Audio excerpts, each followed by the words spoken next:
আসসালামু আলাইকুম রহমতুল্লাহি ওয়া বারাকাতুহু। নিশ্চয়ই সকল বন্ধুরা ভালো আছেন, সুস্থ আছেন। আমি আপনাদের দয়ালুর শেষ মেহেরবানিতে খুব ভালো আছি।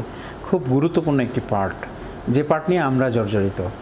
আর বিশেষ করে এই ধরনের সমস্যা, টেকনিক্যাল কাজ আমি যেহেতু নিজেই করি, যার কারণে ট্রেনিং বেস সারা পৃথিবীতে ট্রেনিং সেন্টার যেগুলো আছে, ট্রেনিং সেন্টার আর সার্ভিস সেন্টার দুটো ডিফারেন্ট।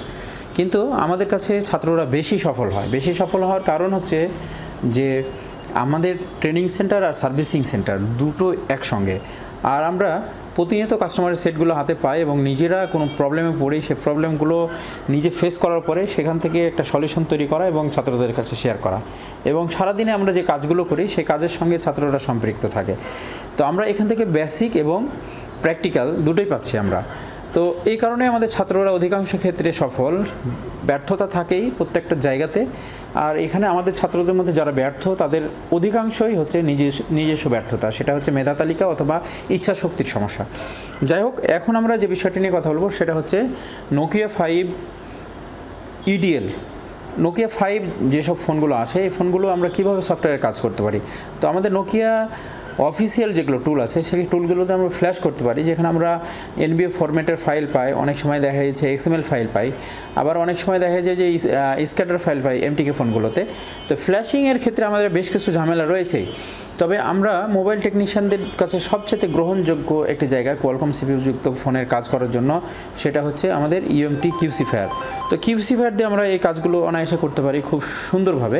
তো কিউসিফায়ার দিয়ে কাজ করতে গেলে বেশ কিছু প্রবলেম হয়, যেমন আমরা EDL মোডে গেলে আমাদের এই কাজটা হবে। তো আমরা নোকিয়া 5কে EDL মোডে কীভাবে নিতে পারি সেই বিষয় নিয়ে আমাদের একটা কনফিউশন ছিল।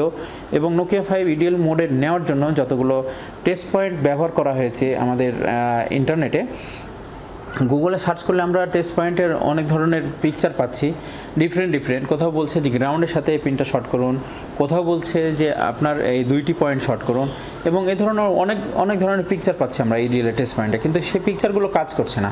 তো এমত অবস্থায় এই পিকচারগুলো বাদ দিয়ে আমরা কিভাবে EDL সলিউশন নিজেরা ক্রিয়েট করতে পারি সে বিষয়টি নিয়ে আমাদের একটা ডিসকাস রয়েছে, ছাত্রদের সামনে আমরা প্রকাশ করার চেষ্টা করবো। এই মুহূর্তে দেখে নিই আমাদের এখানে ছাত্ররা উপস্থিত, তারা এই সমস্যাটা ফেস করেছে, রাইট?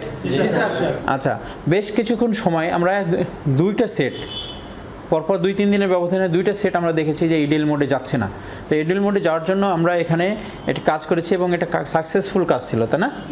আচ্ছা, এক্ষেত্রে প্রত্যেকটা কোয়ালকম ফোন কিভাবে আমরা EDL সলিউশন নিজেরা ক্রিয়েট করতে পারি, মানে যেই সেটগুলোতে আমরা EDL পয়েন্ট পাচ্ছি আমরা গুগলে সার্চ করলে, সেই সেটগুলো আমরা EDL-এ যেতে পারবো খুব সহজেই পয়েন্টের কারণে। আর যখন আমরা EDL পয়েন্ট পাচ্ছি না অথবা EDL পয়েন্ট পাচ্ছি কিন্তু কার্যকরী ভূমিকা রাখছে না, সেক্ষেত্রে আমরা EDL-এ কীভাবে যেতে পারি সে বিষয়টি নিয়ে আমরা ডিসকাস করব। এবং প্রত্যেকটা কোয়ালকম ফোনেই আমরা নিজেরা EDL টেস্ট পয়েন্ট ক্রিয়েট করে ফেলতে পারবো, বানিয়ে ফেলতে পারবো। তো এই ধরনের একটি সলিউশন এই মুহূর্তে হচ্ছে। তবে আমি আপনাদেরকে একটু দেখাই যে আমাদের EDL টেস্ট পয়েন্টে কাজ করছে না কেন। নোকিয়া 5 TA-1053 আপনারা দেখতে পাচ্ছেন যে এখানে অনেক ধরনের পিকচার আছে। পিকচারগুলো যদি আমরা ওপেন করি দেখতে পাবেন পিকচারটা, এখানে যে পিকচারটা দেখতে পাচ্ছেন, এই পিকচারটা এখানে 2টা পয়েন্ট শর্ট করতে বলছে, কিন্তু এই পিকচারটা 100% অ্যাকুরেট কাজ হয় না। এই পিকচারটা 100% কাজ হয় না। এরপরে আমরা দেখতে পাচ্ছি যে অ্যানাদার, এখানে আমরা দেখতে পাচ্ছি 2টা পয়েন্ট দেখানো হচ্ছে, এই পয়েন্টটা গ্রাউন্ডের সাথে শর্ট করতে বলছে, কিন্তু এখানেও কাজ করছে না। এভাবে আমরা যত ধরনের পিকচার পেয়েছি প্রত্যেকটা পিকচারে এখানে প্রবলেম ছিল। এখন দেখুন, আমরা এখানে একটি ছবি আপনাদেরকে উপস্থাপন করি। এই ছবিতে আপনারা দেখতে পাচ্ছেন যে আমাদের EMMC-র পাশে 2টি কম্পোনেন্ট রয়েছে। এই কম্পোনেন্টটা হচ্ছে আমাদের রেজিস্ট্যান্স। এই রেজিস্ট্যান্সের যে কম্পোনেন্ট রয়েছে, রেজিস্ট্যান্সে আমরা EDL ক্রিয়েট করেছি। তো এক্ষেত্রে আমরা কিভাবে বুঝলাম যে আমাদের এই রেজিস্ট্যান্সেই আমাদের EDL পয়েন্টের টেস্ট পয়েন্ট ছিল, এই বিষয়টি নিয়ে আমাদের বিস্তারিত ডিসকাস হচ্ছে। এবং আমরা আমাদের ইউটিউবের যারা ভিউয়ার্স আছে তাদেরকে আমরা এই মুহূর্তে দেখাবো যে কীভাবে আমরা নোকিয়া 5 EDL মোডে যেতে পারি এই টেস্ট পয়েন্টকে ফলো করে। এবং আমাদের যারা ছাত্র আছে, আমাদের প্রাইভেট গ্রুপ অথবা স্টুডেন্ট গ্রুপ অথবা এখানে যারা স্টুডেন্ট আছে তাদের জন্য স্পেশালি থাকছে যে কীভাবে আমরা কোয়ালকম সিপিইউযুক্ত ফোনগুলোর EDL নিজেরা বানিয়ে ফেলতে পারি। তো আসুন দেখে নিই যে আমাদের কীভাবে নোকিয়া 5 EDL মোডে যাচ্ছে, এটা আপনাদের জন্য এই মুহূর্তে থাকছে। আমরা প্র্যাকটিক্যালি দেখে নেব ইনশাআল্লাহ। আমরা দেখতে পাচ্ছি যে এই মাদারবোর্ড, এখানে প্রথমে কাজ করতে হবে কি, এখানকার যে প্যানেলটা আছে না, প্যানেলটা উঠিয়ে নিতে হবে। প্যানেলটা উঠিয়ে নেওয়ার পরে এখানে আমরা দেখতে পাচ্ছি আমাদের রেজিস্ট্যান্সে আমরা একটা জাম্পার করে রেখেছি।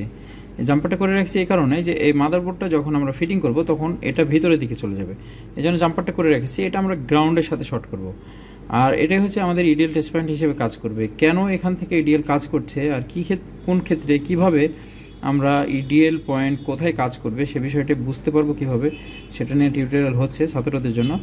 এখন আসি আমরা এটা কি আমাদের ইডিএল মোডে আসছে কি না এই টেস্ট পয়েন্ট থেকে, সেটা আমরা একটু দেখার চেষ্টা করব। আসুন আমরা আগে এটাকে ফিটিং করি। যেহেতু আমাদের এটা Xiaomi ফোনে আমাদের উইদাউট ব্যাটারিতে ইডিএল আসে, তাই না? তো আমাদের এটাতে উইদাউট ব্যাটারিতে কাজ করবে না, যার কারণে আমাদেরকে ব্যাটারি দিতে হবে। ব্যাটারি দেওয়ার জন্য এটা আমরা প্রাথমিকভাবে এখানে বসিয়ে নেব। যেহেতু বসিয়ে নিচ্ছি, অতএব আমাদের যে পয়েন্টটা আছে, যে রেজিস্ট্যান্স থেকে আমরা ইডিএল টেস্ট পয়েন্ট হিসেবে কাজ করব, সেটা তো নিচের দিকে চলে যাচ্ছে, যার কারণে আমরা এখানে একটা জাম্পার ওয়্যার কানেকশন করে রেখেছি। এখন আমাদের কাজ করতে হবে কি, আমাদের ইউএসবি পোর্টের যে ফ্লেক্সটা রয়েছে সেটাকে এখানে কানেক্ট করে দিতে হবে, রাইট?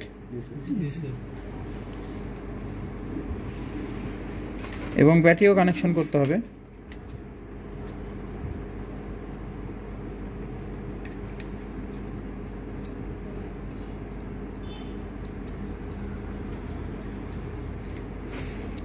ব্যাটারি কানেকশন হয়ে গেছে। আমরা এখন আমাদের এই ডিসপ্লেটা তেমন একটা খুব একটা প্রয়োজন নেই, আমরা দিয়েছি এই কারণে যে বাই চান্স যদি এখানে চার্জ নেওয়া শুরু করে, ফোনটি অন হয়ে যায় ইডিএলে যাওয়ার আগে, তাহলে আমরা বুঝতে পারবো। এবং আরও একটা টেকনিক আপনাদেরকে দেখিয়ে দিই। আমরা কম্পিউটারের মনিটরের দিকে আমরা চলে যাব, তার আগে আমরা একটু দেখে নিই যে এটা খুব সহজে কিভাবে করা যায়। আমাদের যে ইউএসবি কেবলটা রয়েছে, ইউএসবি কেবলটা আগে ঢোকানোর দরকার নাই, কম্পিউটারের দিকে এটা খোলা থাকবে। যেহেতু আমাদের মোবাইল ফোনটা ফুল ফিটিং অবস্থায় নাই, সেনসিটিভ আকারে আছে, যার কারণে এখানে আমরা আমাদের ইউএসবি কেবলটা আগে ঢোকাবো। তারপরে আমাদের যে জাম্পারটা রয়েছে সেই জাম্পারটাকে আমরা মাদারবোর্ডে যে কোনো একটা গ্রাউন্ডের সাথে ফিক্স করব। এরপর আমরা দেখে নিব আমাদের কম্পিউটারের ডিভাইস ম্যানেজারের কী অবস্থা। এখন আমরা প্রথমে এই টেস্ট পয়েন্টটাকে এখানে গ্রাউন্ডের সাথে শর্ট করছি, দেখুন শর্ট করেছি। এখন আমাদের ইউএসবি কেবল ঢোকাতে হবে। কম্পিউটার মনিটরে একটু ধরেন ফোনটা, ভিডিওটা কম্পিউটার মনিটরে আর একটু,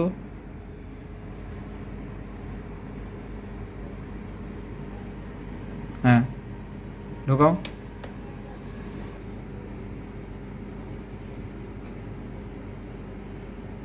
আমরা দেখতে পাচ্ছি যে আমাদের ইডিএলটা কাউন্ট করেছে। আপনারা দেখতে পাচ্ছেন যে এখানে Qualcomm HS USB QD ladder 9008 কম 18 পেয়েছে। আমরা এখন আমাদের যে কোনো ধরনের অপারেশন করতে পারি। যদি আমরা এখান থেকে মডেল সিলেক্ট করে কাজ করতে চাই, করতে পারবো, এবং রিড রাইট সকল ধরনের কাজ করতে পারবো। মূলত আমাদের এই ফোনটা FRP লক ছিল। বন্ধুরা এই মুহূর্তে দেখতে পেয়েছেন আসলে টেকনিক অ্যাপ্লাই করে কাজ করাটাই হচ্ছে টেকনিশিয়ানদের কাজ, আর আমরা সেই কাজটা করার চেষ্টা করছি সবসময়। এই মুহূর্তে যারা কাজ দেখেছে এখানে সরাসরি এখানে দাঁড়িয়ে আছে এবং প্র্যাকটিক্যালি কাজ দেখছে, বেসিক নলেজ নিতে এসে অ্যাডভান্স লেভেলের অনেক জায়গা তারা দখল করছে, আর দেখানো যাবে না। এই পাশে যিনি আছেন উনি চাঁদা দেয়নি। কি অবস্থা বলেন তো, পারবেন ইনশাআল্লাহ? তাহলে নোকিয়া সেট সিপিইউ যুক্ত ফোন ছিল কিসের? কোয়ালকম, যার কারণে আমরা ইডিএল এ কাজ করছি, তাই না?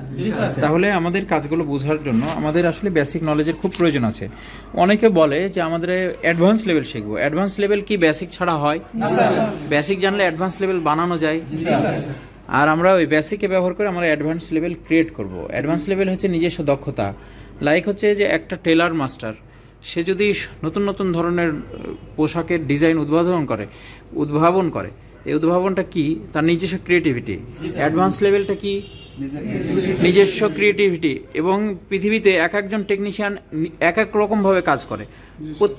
প্রত্যেকটা টেকনিশিয়ান কিন্তু সমাধানের জন্য কাজ করে, কিন্তু এক একজনের কাজের থিওরি এক এক রকম, এক একজনের কাজের লেভেল এক এক রকম। এই জন্য নিজস্ব থিওরিতে যারা কাজ করে তারা হচ্ছে টেকনিশিয়ান, এবং টেকনিক্যাল সাইডে তারা ফার্স্ট। হ্যাঁ, আমরা ইনশাআল্লাহ এভাবে কাজগুলো করার চেষ্টা করব। নেক্সট আসছে আমাদের কিভাবে ইডিএল টেস্ট পয়েন্ট বানিয়ে ফেলবো ইনশাআল্লাহ। আসসালামু আলাইকুম ওয়া রাহমাতুল্লাহ।